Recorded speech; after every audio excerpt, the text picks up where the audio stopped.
MLC Mallanna కొత్త పార్టీని ప్రకటించారు. తెలంగాణ రాజ్యాధికార పార్టీని ఈరోజు బీసీలో రాజ్యాధికారమే లక్ష్యంగా ఆయన పార్టీని పెట్టినట్లుగా చెప్పుకొచ్చారు. అయితే పార్టీ ఆవిర్భావ వేడుకకు చాలామంది రాష్ట్రంలో వివిధ ప్రాంతాల నుంచి బీసీ నాయకులు తల్లి వచ్చారు.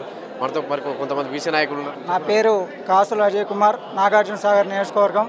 ఈ తెలంగాణ రాష్ట్రంలో అగ్రకుల నాయకుల పార్టీలకు ఇక ఇన్ని రోజులు చేసినటువంటి సేవా కార్యక్రమాలని మేము అన్ని ముగించుకొని బీసీలకు రాజ్యాధికార దిశగా అడుగులు వేయడానికి మేమందరం బీసీ పార్టీని స్థాపించుకున్నాం. మల్లన్న గారి ఆధ్వర్యంలో తాజకృష్ణ హోటల్లో ఈరోజు తప్పకుండా రేపు జరగబోయేటటువంటి ఎన్నికల బరిలో బీసీలు ఘన విజయం సాధిస్తారని మేము ముక్త కంఠంతో చెప్తున్నాము.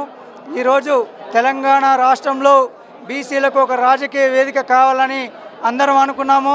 అదేవిధంగా రాజకీయ వేదిక వచ్చింది. అగ్రకుల నాయకులారా, ఇక బరిగీసి కొట్లాడటానికి బీసీలందరం ఏకమవుతున్నాము. తప్పకుండా మల్లన్న గారి ఆధ్వర్యంలో బీసీలందరం చైతన్యవంతులమై తప్పకుండా రాజ్యాధికార దిశగా అడుగులు వేసి 2028వ రేపు ఎలక్షన్లో బీసీల ముఖ్యమంత్రిగా మల్లన్నను చూడటానికి మేమందరం సిద్ధమై ఉన్నామని తెలియజేస్తున్నాం. ఎమ్మెల్సీ మల్లన్న తెలంగాణ రాజ్యాధికార పార్టీని ప్రకటించారు. ఈరోజు పార్టీ ఆవిర్భావ వేడుకకు చాలా మంది వచ్చి పార్టీ కార్యవర్గ సభ్యులను కూడా పేర్లను ప్రకటించారు. టీఆర్పీ తెలంగాణ రాజ్యాధికార పార్టీ ప్రధాన కార్యదర్శి జ్యోతి మనతో ఉన్నారు. నమస్కారం అండి. ఈరోజు అంటే మల్లన్న గారు నాకు కొన్ని రోజుల నుంచి చాలా పరిచయము, చాలా మంచి వ్యక్తి కూడా. వారు చేసే కార్యక్రమాలు కూడా నాకు చాలా బాగా నచ్చాయి. ఇంకా ఏంటి అని అంటే చాలామందికి కూడా నేను రోజు న్యూస్లో కాకుండా వారి ఆఫీస్కి వచ్చిన వాళ్ళు కూడా చాలా హెల్ప్ చేస్తుంటారు. వారి సేవాభావం చూసే నేను ఈ పార్టీలోకి రావడం జరిగింది. మేమందరం కూడా మల్లన్న గారికి సపోర్ట్గా ఉంది. చెప్పారు మహిళలకు కూడా సమాన అవకాశాలు ఉంటాయి. బీసీ రాజ్యాధికార పార్టీ అయినా కానీ బీసీల కోసం అయినా కానీ ఇప్పుడు ఎలా అనిపిస్తుంది మీకు రాష్ట్ర ప్రధాన కార్యదర్శి? చాలా చాలా హ్యాపీగా ఉందండి. దీనికి ఈ ఒక్క విషయం చూస్తేనే మనకు అర్థమైపోతుంది మల్లన్న గారు మహిళలకు కూడా ప్రాధాన్యత ఇస్తున్నారని చెప్పేసి. నాకు తెలిసి వేరే పార్టీలలో ఇంత ప్రాధాన్యత ఉండదని నేను అనుకుంటున్నాను. సో వారి వెంటే ఉండి మేము నడుచుకొని వారిని గెలిపించుకోవడానికి మేము ప్రయత్నిస్తాము.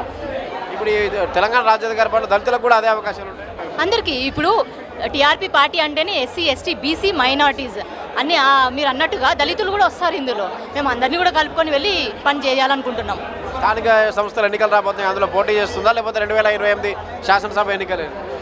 నాకు ఉన్న ఇన్ఫర్మేషన్ ప్రకారం అది నాకు తెలీదు. కానీ మల్లన్న గారు చెప్పింది ఏంటి అని అంటే ఇంతకుముందు కూడా డెఫినెట్గా మేము లోకల్ బాడీ ఎలక్షన్స్లో బీసీ పార్టీ డెఫినెట్గా కంటెస్ట్ చేస్తుందని చెప్పేసి మా అధ్యక్షులు చెప్పారు. మేము వారి అడుగుజాడల్లో నడుచుకుంటాము. వారు పోటీకి దిగితే మట్టుకు మేము డెఫినెట్గా వాళ్ళకి సపోర్ట్ చేస్తాం. Mallanna sir thank you so much. నా పేరు రమేష్ యాదవ్. నేను ఈరోజు పార్టీలో నన్ను రాష్ట్ర కమిటీ సభ్యులు తీసుకున్నారు కాబట్టి ఇది సంతోషకరం. ఈరోజు అన్న సంగారెడ్డి ఈరోజు ప్రశ్నించే తత్వం ఉన్న వ్యక్తి తీర్మానం మల్లన్న. ఆయన పైన ఎన్నో అక్రమ కేసులు బనాయించిన కూడా అదరక బెదరగా ఈరోజు బీసీల కోసం న్యాయం చేయాలి, మా బడుగు బలిగిన వర్గాలకు న్యాయం చేయాలని చెప్పి ఈరోజు స్థానికంగా ఏదైతే రాబోయే రోజుల్లో సర్పంచులు కానీ, ఎంపీసీలు కానీ, ఎమ్మెల్యేలు కానీ, ఎంపీపీలు కానీ కూడా ముఖ్యమంత్రి కూడా మనం బీసీలు కావాలని చెప్పి కూడా మేము కోరుతున్నాం. ఎందుకంటే గత 70 సంవత్సరాలుగా మన పైన రెడ్డిలు కానీ, వెమ్మెల్యేలు కానీ మన పైన పాలన చేశారు. కాబట్టి ప్రతి ఒక్క బీసీలు కూడా మన జాతిని కాపాడుకోవాలి, మన రాజాధికారం కావాలి. ఏ రోజు ఏమవుతుందంటే బీసీలు అంటే బోనాలకాల డ్యాన్స్ చేస్తాడు, లేకపోతే దేవాలు చేసుకుంటూ జాతీయమంటారు. కానీ రాజాధికారం కావాలి. ఈరోజు రెడ్డిలు అంటారు, వాళ్ళ కొడుకు ఎమ్మెల్యే చేస్తుంటాడు, సర్పంచ్ చేస్తుంటాడు. కానీ మన బీసీ ఎందుకు కాకూడదు అని చెప్పి నేను కోరుకుంటున్నాను. ప్రతి ఒక్క బీసీలు కూడా రావాలి, ప్రతి ఒక్క బీసీలు రాజాధికారం చేయాలని చెప్పి నేను కోరుతున్నాను. నా పేరు ప్రశాంత్ కుమార్, మాది సంగారెడ్డి జిల్లా. నేను రజక కమ్యూనిటీకి సంబంధించిన వ్యక్తిని. ఈరోజు తెలంగాణ రాష్ట్రంలో మరొక పార్టీ ఆవిర్భవించినటువంటి దినోత్సవం. రజకుల పక్షాన ఈరోజే అవమానం జరిగింది రజకులకి అనేది ఇది ముమ్మాటికి ఇది నిజం.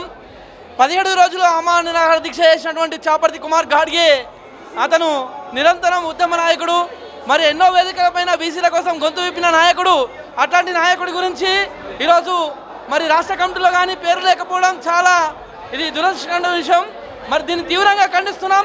మరి రజక జాతి పక్షాన మరి తీర్మానం మల్లన్న గారు మరి ఇట్లాంటి ఇప్పుడే ఇంతటి అవమానాన్ని మా జాతికి చేయడం చాలా బాధాకరమైన విషయం.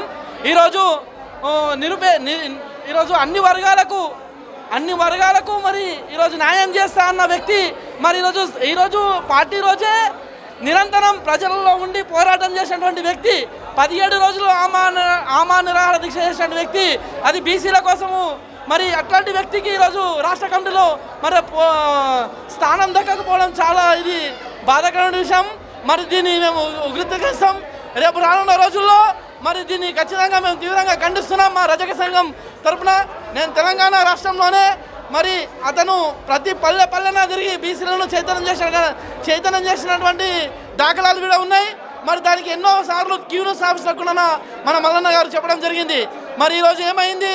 ఈరోజు మీ రాష్ట్ర కమిటీలో చిన్న పోస్ట్ కూడా లేదు. అట్లాంటి ఆలోచన విధానాన్ని మరి మార్చుకొని మరి అందరి గురించి ఆలోచన చేసి మరి మా జాతి పైన కూడా మరి మమేకమై ఆలోచన చేసి మరొకసారి దీన్ని పరిశీలన చేయాల్సిన ద్వారా పూర్తిగా కోరుకుంటున్నాను. దీన్ని తీవ్రంగా ఖండిస్తున్నాం. ఈరోజు జరిగినటువంటి విషయం ఇది ఇట్లాంటివి జరగకూడదు. భవిష్యత్ కార్యాచరణ పైన అన్ని వర్గాలకు మరి మీరు స్థానం కల్పిస్తున్నటువంటి మీకు అందరూ మంచిగా కోరుకుంటున్నారు కాబట్టి మరి శుభ సందర్భంగా మేము కూడా ధన్యవాదాలు చెప్తున్నాం. మరి ఎందు గురించి అది మిస్గైడ్ అయిందని తెలియట్లేదు.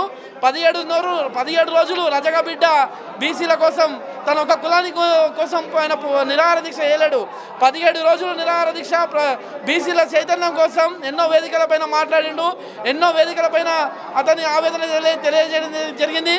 బీసీలు అంటే మరి అందరి కోసం ఆయన ఈరోజు చేస్తే ఈరోజు అతనికి స్థానం దక్కకపోతే చాలా దురదృష్టకరమైన విషయం. ఇది మా జాతికే అవమానం. తీర్మాన మల్లన్న గారు మరి ఇక ముందు ఇలా జరగకుండా చూసుకోవాల్సిందిగా కోరుకుంటున్నాం. టీఆర్పీ తెలంగాణ రాజ్యాధికార పార్టీని మల్లన్న ప్రకటించారు. ఎలా అనిపిస్తుంది? చాలా అద్భుతంగా అనిపిస్తుంది. ముందుగా నా పేరు బర్గె మహేందర్ ముదిరాజ్. నేను ఈసీఎల్ నుంచి వచ్చాను. ఈరోజు మల్లన్న గారు బీసీ పార్టీ పెడుతున్నారంటే గత 50 సంవత్సరాల నుంచి చూస్తే బీసీలకి ఇంతవరకు రాజ్యాధికారం రాలేదు. ముఖ్యంగా అనవర్గారిన కులాలు ఓసీలు కానీ, రెడ్డిలు కానీ, కమ్మలు కానీ ఇప్పటిదాకా వాళ్ళే పరిపాలిస్తున్నారు. మనకి ఇప్పటివరకు అయితే బీసీలలో కానీ ఒక్కరికి ఒక ఎమ్మెల్యే సీటు దక్కి వాళ్ళు అభివృద్ధి చెందినట్టు లేదు ఇప్పటివరకు. గతం చూసుకుంటే మా ముదిరాజులో కూడా టీఆర్ఎస్ పార్టీలో పోయిన ఎలక్షన్లో ఎమ్మెల్యే ఎలక్షన్లో ఒక్క సీటు కూడా మాకు ఇవ్వలేదు మా ముదిరాజు తరఫున. మేము ఎట్లయినా సరే ఈసారి మల్లన్న తరపున మేము నిలబడి వారికి మేము వెంట ఎప్పుడు సపోర్ట్ చేయాలని అనుకుంటున్నాము. అదేవిధంగా మీరు కాంగ్రెస్ పార్టీ కానీ, బీజేపీ పార్టీ కానీ ఏ పార్టీ చూసుకున్నా కూడా రావులు, రెడ్డిలు మొత్తం వీళ్ళే అగ్రకులాల వారే పరిపాలిస్తున్నారు. మాకు రిజర్వేషన్లో కూడా తీరని అన్యాయం జరిగింది. ఇంతవరకు మాకు రిజర్వేషన్ల పరంగా కూడా అన్యాయం జరిగింది. మేము జాబ్ కూడా ఏది కొట్టలేకపోతున్నాము. ముఖ్యంగా మా బీసీడీలో ముదిరాజులో చూసుకుంటే ఒక ఎగ్జాంపుల్ 100 మార్కులకు జాబ్ ఉంటే మేము 90 మార్కులకు కూడా 90 మార్కులు సాధించినా కూడా జాబ్ కొట్టలేకపోతున్నాము. ఎందుకంటే మాకు రిజర్వేషన్ లేదు. మాకు ముదిరాజ్లో 1%, 2% ఉంది. ఎట్లయినా సరే మాకు రిజర్వేషన్ వస్తేనే మేము ముందుకు వెళ్ళగలుగుతాము. ఖచ్చితంగా మేము మల్లన్న గారి వెంట నడుస్తాము. నేను బీటెక్ మెకానికల్ ఇంజనీరింగ్ చదివాను. 2022 సంవత్సరంలో నాది బీటెక్ మెకానికల్ పూర్తయింది. నేను ఖచ్చితంగా రాజకీయంలోకి రావాలి, ఎట్లన్నా మన బీసీలకు అధికారం రావాలనేసి నేను మల్లన్న గారితో ముందుకు నడుస్తాను. నేను దీక్షగా తీసుకుంటాను. రోజు నా వంతు అయిన కృషి నేను చేసి పార్టీలని అధికారంలోకి తీసుకురావడానికి నేను ప్రయత్నం చేస్తాను. Thank you.